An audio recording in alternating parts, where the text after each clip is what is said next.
नमस्कार, आप देख रहे हैं 11 स्पेशल का खास बुलेटिन और मैं आपके साथ सुष्मिता राज।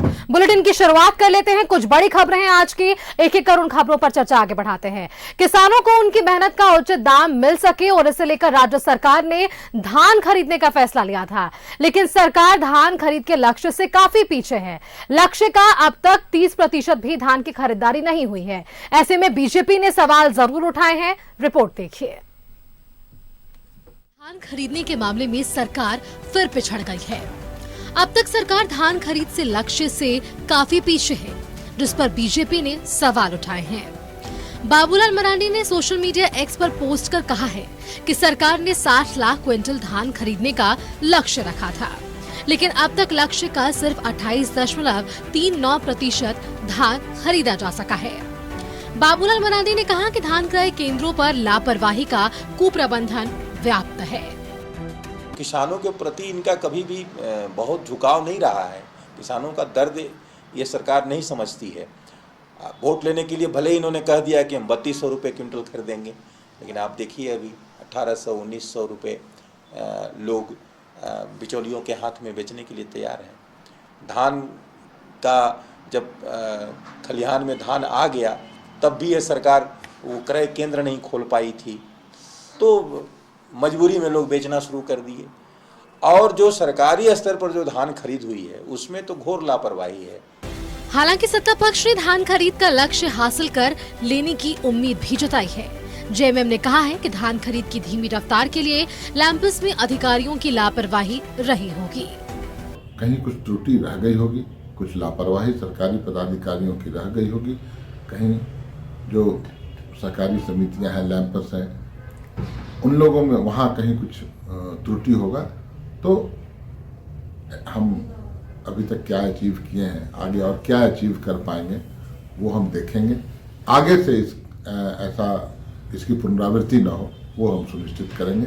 सरकार ने लक्ष्य बढ़ा रखा है और जिस प्रकार से 2021 में हमने झारखंड का जो लक्ष्य रखा था उससे ज़्यादा धान की खरीदारी हुई थी और सरकार लगातार किसानों के लिए कई सारी योजनाएं, वो चाहे कर्ज माफ़ी की हो, एक तरफ जहां किसान को केंद्र सरकार के तरफ से हमेशा निराशाएं दिखती है, उसी तरफ हमारी झारखंड ने उनके कर्ज की माफ़ी किया और बहुत सारे कार्य झारखंड ने किया है। तो झारखंड सरकार ने लक्ष्य को बढ़ा रखा है और निश्चित तौर पर आने वाले समय में हम लोग इस लक्ष्य को पूरा करने का कोशिश करेंगे। पिछले 5 सालों के दौरान सिर्फ 2020-21 में सरकार ने लक्ष्य से ज्यादा धान खरीदी थी।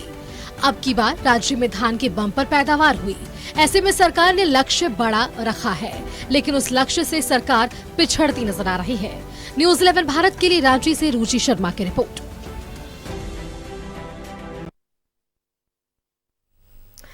तो आपने हमारी ये पूरी रिपोर्ट देखी, चलिए इस पर और भी जानकारी ले लेते हैं। न्यूज रूम से हमारे संवाददाता रुचि शर्मा हमारे साथ जुड़ी हुई हैं। रुचि, किसानों को उनकी मेहनत का उचित दाम मिल सके, इसे लेकर राज्य सरकार ने धान खरीदने का एक फैसला लिया था, लेकिन सरकार धान खरीद के लक्ष्य से काफी पीछे है और इसे लेकर अब बीजेपी ने भी सवाल उठा दिए हैं।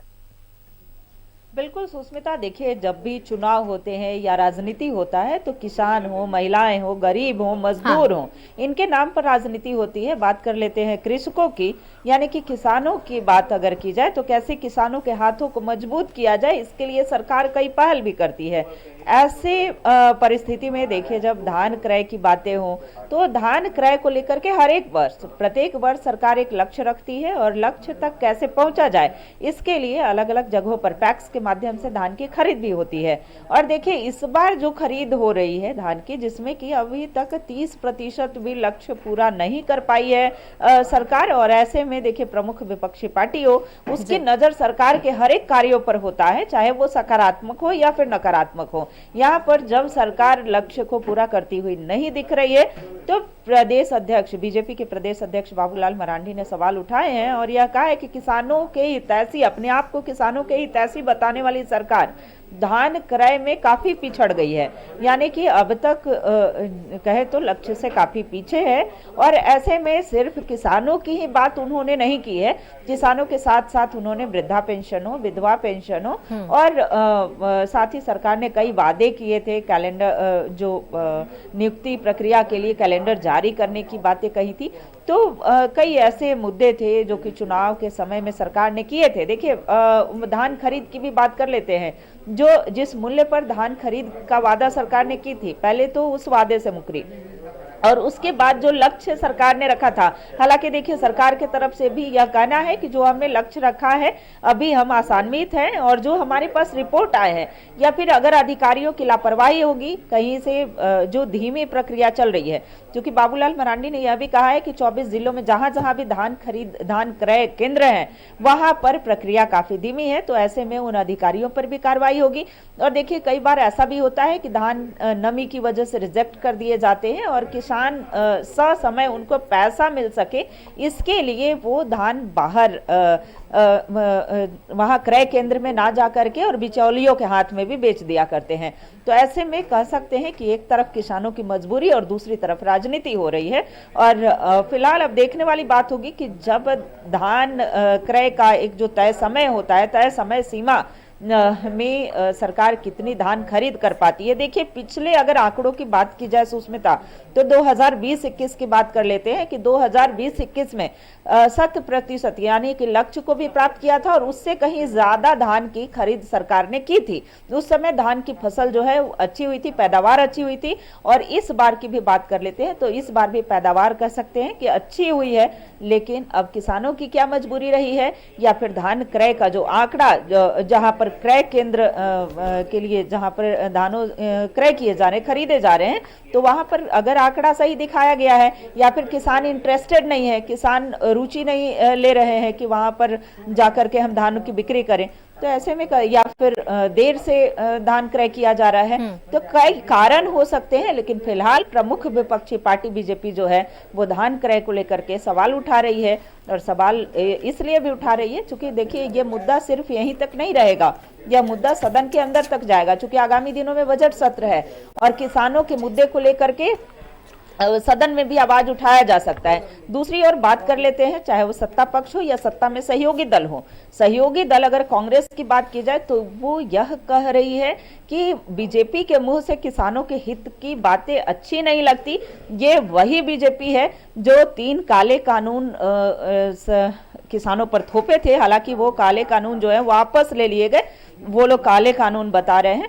तो ऐसे में जो कटीले तारों से जब दिल्ली में आंदोलन हो रहा था सुष्मिता, आपको याद होगा कि जब दिल्ली में किसानों का बड़ा आंदोलन हो रहा था तो ऐसे में उनके रास्ते जो हैं वो रोके गए थे।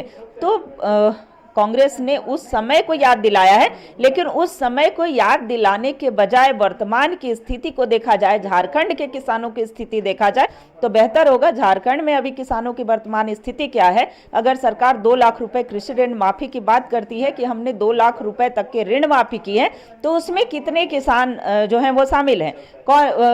कितने किसान जो है जिनकी ऋण माफी नहीं हुई है, ऐसे भी किसान हैं। तो ऐसे में एक आंकड़ा जो है वो बीजेपी की तरफ से मांगा जा रहा है। फिलहाल किसानों पर राजनीति हो रही है, धान क्रय पर राजनीति हो रही है, लेकिन देखने वाली बात होगी कि लक्ष्य को कितना पूरा कर पाती है सरकार। जी सुष्मिता, जुड़ने के लिए और ये तमाम विशेष जानकारियां हमारे दर्शकों तक साझा करने के लिए कि किस तरह से जब धान क्रय की खरीद बिक्री की बातें होती है और ऋण माफी की बातें होती है, इन तमाम मुद्दों को चुनाव के वक्त जरूर सामने रखा जाता है, लेकिन चुनाव के बाद इन योजनाओं की स्थिति क्या होती है ये देखना भी बहुत जरूरी है। बहुत बहुत धन्यवाद रुचि आपका हमारे साथ जुड़ने के लिए।